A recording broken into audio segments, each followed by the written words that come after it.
சர்ச்சைகளை ஏற்படுத்திய நெவில் கெவேகா கனடாவில் வசிக்கும் தமிழ் புலம்பெயர்ந்தோர் மக்களிடமிருந்து வாக்குகளை பெறுவதற்கான ஒரு அரசியல் சூழ்ச்சியாக தமிழ் இனப்படுகொலை கல்வி வார சட்டம் போன்ற சட்டமூலங்களை கொண்டு வருவதாக கனடாவில் வசிக்கும் இளைஞரான கலாநிதி நெவில் கேவகே தெரிவித்துள்ளார்.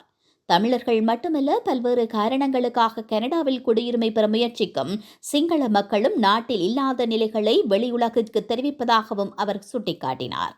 கனடாவில் உள்ள ஒன்டாரியோ மாகாண சட்டமன்றத்தால் நிறைவேற்றப்பட்ட தமிழ் இனப்படுகொலை கல்வி வார சட்டம் தொடர்பில் தென்னிலங்கை பத்திரிகையொன்றிற்கு வழங்கிய செவ்வியொன்றிலேயே அவர் இந்த விடயத்தை சுட்டிக்காட்டியுள்ளார். இது தொடர்பில் மேலும் கருத்து தெரிவித்த அவர், இந்த மக்கள் தமிழீழ விடுதலை புலிகள் அமைப்புடன் மிகவும் நெருங்கிய தொடர்புடையவர்கள் என்பது எங்களுக்கு தெளிவாக தெரிகிறது. இன்னொரு விடயம் என்னவென்றால், தமிழீழ விடுதலை புலிகள் அமைப்பின் சித்தாந்தத்தை கொண்ட இந்த மக்கள் மனித கடத்திலும் ஈடுபட்டுள்ளனர். இது அவர்களின் தொழில். இந்த தொழிலை செய்ய அவர்கள் இலங்கையில் உள்ள தமிழ் மக்களுக்கு பிரச்சினைகளை ஏற்படுத்துகின்றார்கள் என்பதை சர்வதேச சமூகத்திடம் நாம் சொல்ல வேண்டும்.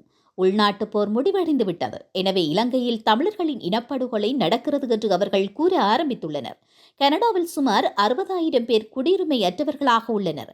கனடாவிலோ அல்லது வேறு மேற்கத்திய நாட்டிலோ குடியுரிமை பெற விரும்புவதால் அவர்கள் இலங்கையை அவதூறு செய்ய முயற்சிக்கின்றனர். தமிழர்கள் மட்டுமல்ல, பல்வேறு காரணங்களுக்காக இங்கு குடியுரிமை பெற முயற்சிக்கும் சிங்கள மக்களும் உள்ளனர் என்று அவர் தெரிவித்துள்ளார்.